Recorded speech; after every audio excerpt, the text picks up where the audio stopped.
آزاد election commission ہو، free and fair election ہو، جو بھی پاور میں آئے گا ہمیں فکر نہیں کرنی چاہیے، کیونکہ عدالتیں چیک کریں گی. آج تک کبھی عدالتیں آزاد نہیں ہوئی. دوسرا میرا پوائنٹ یہ ہے کہ ہمارا جو سب سے بڑی آج پاکستان کی بربادی ہے جو عام آدمی کو ہٹ کر رہی ہے وہ یہ ہے لاقانونیت. لاقانونیت کیوں ہے؟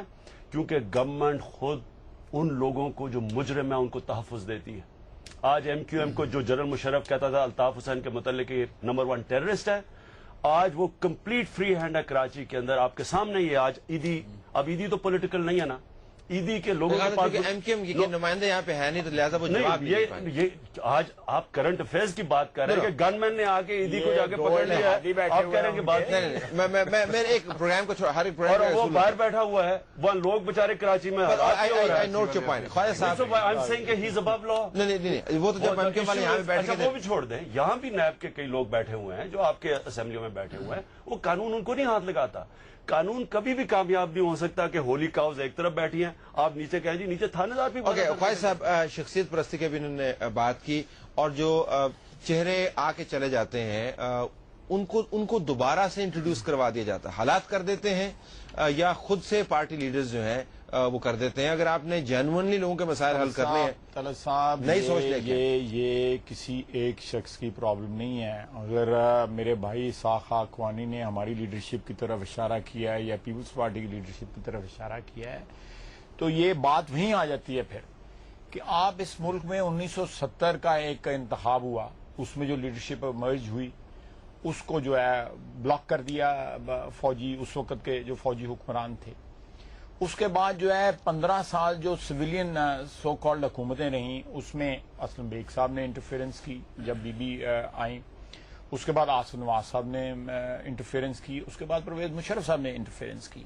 آپ let the process work, let the process take its own course. تو یہ لیڈرشپ بھی نہیں آئے گی، پولیٹیکل پارٹیز کا سٹرکچر بھی مضبوط ہوگا، یہاں پہ پولیٹیکل پارٹیز کی جڑیں ہوں گی. پھر جو ہے بار بار آپ کو ایک چہرہ نظر نہیں آئے گا، چہرے تبدیل ہوتے رہیں گے. پر خدارہ پروسیس کو تو چلنے دیں. ہم کہتے ہیں کہ ہم فلالیس نہیں تھے جب ہم حکمران تھے، ہم میں بھی فلاس تھے، لیکن ان کو 8 سال ملے، یہ تو گڈ گورننس کے نام پہ آئے. انہوں نے جو 7 پوائنٹ کا ایجنڈا دیا اس میں سے ایک پوائنٹ بھی آج 8 سال گزرنے کے بعد جو ہے امپلیمنٹ نہیں ہوا، بلکہ پاکستان آج سے 12 اکتوبر 99 کی کمپیریزن کر لیں اس سے بہت بدتر سچویشن میں ہے. میں کہتا ہوں کہ یہ لوگ جو مسایا سنڈروم لے کے جو آتے ہیں یہ پاکستان کو اور گہری کھائیوں میں چھوڑ کے پھر چلے جاتے ہیں، اور اس کا بلیم جو ہے ہم چاروں کے جو ہم پولیٹیکل ورکرز یہاں پہ بیٹھے ہوئے ہیں ہم لوگوں کے کندھے پہ آ جاتا ہے. لیکن آپ 60 سال کی اپنی تاریخ تو دیکھیں کہ کبھی آپ نے پروسیس کو ورک کرنے دیا ہے. خدارہ آپ پروسیس کو ورک کرنے دیں، اس ملک میں آئین کو کام کرنے دیں، اس ملک میں عدلیہ کو کام کرنے دیں، اس ملک میں پارلیمنٹ کو کام کرنے دیں، اس ملک میں فوج کو جو ہے اپنی حدود کے اندر کام کرنے دیں، تو سب ٹھیک ہو جائے گا انشاءاللہ. 8 سال کی مدت جو ہے اس کا بار بار ذکر ہوگا. 5 سال آپ نے اسمبلی کمپلیٹ کر دی، جو تاج اپنے سر پہ آپ پہننا چاہتے ہیں وہ اب گلے میں لٹکنا شروع ہو جائے گا. لوگ کہیں گے جی اب تو اسمبلی نے بھی ہم یہ جاننا چاہتے ہیں کہ اس کے اندر کیا اگر سیاست کو سے اوپر ہٹ کے ایک انسٹیٹیوشنل ریفارم کی جینوئن کوشش کی جاتی تو کیا یہ 8 سال بہت اچھے طریقے سے یوٹیلائز نہ ہو پاتا؟ We had a very good chance, لیکن لگتا یوں ہے کہ وہی سیاست جس کو تبدیل کرنے کی خبر دی جا رہی تھی وہی سیاست دوبارہ سے شروع ہو گئی. انسٹیٹیوشنل ریفارمز ہونے چاہیے تھے، اور جو کوشش کی گئی این آر بی کی طرف سے، اور جنرل مشرف کے پہلے 2-3 سال جب وہ چیف ایگزیکٹو کے طور پہ کام کرتے رہے اس میں انہوں نے ڈیولوشن کی کوشش کی اور ڈسٹرکٹ گورنمنٹس کو ایک بااختیار حکومتیں بنانے کے لیے ان کو اپنا ایک نظام دیا کہ وہ اس سے الیکشن ہو. میں یہاں پہ ایک فکرے کی قطع کلامی کروں.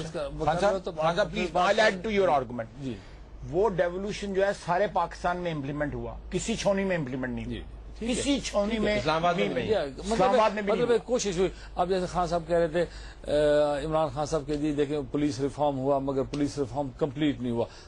میں اس بات پہ کہوں گا کہ جو ریفارمز ہیں اس میں سب سے بڑا ریفارم تو یہی ہونا چاہیے تھا کہ عدلیہ جو ہے وہ سب کے لیے منصف ادارہ بنتا اور اس کو ہم سارے مل کر سپورٹ کرتے کہ وہ ادارہ ہوگا تو وہ پھر سب کو ہمیں سب اپنے اپنے کنفائنمنٹ میں رکھے گا, اپنے اپنے احاطوں میں ہم کھڑے رہ جائیں گے, بجائے اس کے کہ ہم سارے جگہوں پر ہم اپنے حکومت اور اپنا روب اور اپنی عدلیہ کا جو ہے سب سے اور مگر عدلیہ کا نظام اگر آپ دیکھیں تو پچھلے 60 سال سے عدلیہ میں لوگ کون سے آئے جن لوگوں کو آپ نے کبھی میں نے کبھی میرے بھائی نے جو حکومت میں آئے انہوں نے وہ بندے رکھے چن کر جس کا کوئی انصاف کے ساتھ تعلق ہی نہیں تھا. خان صاحب ون کوئک پوائنٹ, تو ریمیڈی آپ کی کیا ہوگی؟ عدلیہ کے اوپر فوکس کریں, اگر آپ نے ایک ایشو کے اوپر فوکس کرنا, عدلیہ کے اوپر فوکس کریں, پولیس کے اوپر فوکس کریں, ڈیولیوشن کو بڑھائیں, واٹ از یور ریمیڈی؟ سب سے بڑی جو ریمیڈی ہے وہ ہے آپ عدالتوں کو آزاد کریں. اس ملک میں جب تک عدالتیں آزاد نہیں ہوگی, الیکشن کمیشن آزاد نہیں ہوگی, الیکشن کمیشن آزاد نہیں ہوگی, ہر باری الیکشن فراڈولنٹ ہوتے ہیں. ہندوستان میں الیکشن ہوتا ہے کوئی فکر نہیں ہے, 40-45 کروڑ لوگ الیکشن میں جاتے کوئی شور نہیں مچاتا. یہاں ہر الیکشن میں رونا دھونا ہے. جب فراڈولنٹ الیکشن ہوں گے اپوزیشن مانے گی نہیں جو آئے گا. Let me complete. تو میں کہہ رہا ہوں نمبر 1 کہ عدالتیں آزاد, منصفانہ الیکشن, اور عدالتوں کے بعد اس کے بعد انسٹیٹیوشنل ریفارم چاہیے. یہ جو ڈیولوشن ہے پاور یہ اس لیے فیل ہوئی ہے کہ اس میں بدنیتی آ جاتی ہے. پروگرام ٹائم از اپ. عدالتوں کے حوالے سے کسی بھی سوسائٹی کی, ایک مضبوط سوسائٹی کی بنیاد جو ہے وہ انصاف ہے. میں ان سے دونوں سے ایگری کروں گا. انصاف یعنی کہ عدالتیں, آزاد عدالتوں کے علاوہ معاملہ نہیں ہو سکتا ہے. آزاد عدالتیں ہیں, اسی وجہ سے سپریم جوڈیشل کاؤنسل کو سٹے کر کے ججز وہاں پہ سن رہے ہیں. وہاں پہ آپ کے ڈی جی جو ہیں ان کے ایفیڈیوڈز ہیں, کل انہیں وہاں پہ بلایا بھی جا سکتا ہے. لیکن عدالتوں کے اوپر تو آپ اتفاق کرتے ہیں کہ کون اتفاق نہیں ایز اے ریمیڈی. یہ تھیوریٹیکل ڈبیٹ ہم نہیں کر رہے کرتا اتفاق, کیونکہ بعد میں عدالتیں اگر آزاد نہیں ہوں گی الیکشن مینیفیسٹو کے ساتھ کسی بھی ملک میں, اگر عدالتیں آزاد نہیں ہوں گی, یہ بات نہیں ہے. جنرل صاحب کو ہر چیز میں ڈریگ کرنا اچھی بات نہیں ہے. اگر عدالتیں آزاد نہیں ہوں گی تو پھر کسی بھی ملک میں انصاف. Thank you very much. ناظرین, پروگرام کا وقت ختم ہوا. چاروں مہمانوں کا بہت بہت شکریہ ہمارے ساتھ نشست کرنے کا. طلعت حسین کو اجازت دیجیے. اللہ حافظ. اللہ حافظ.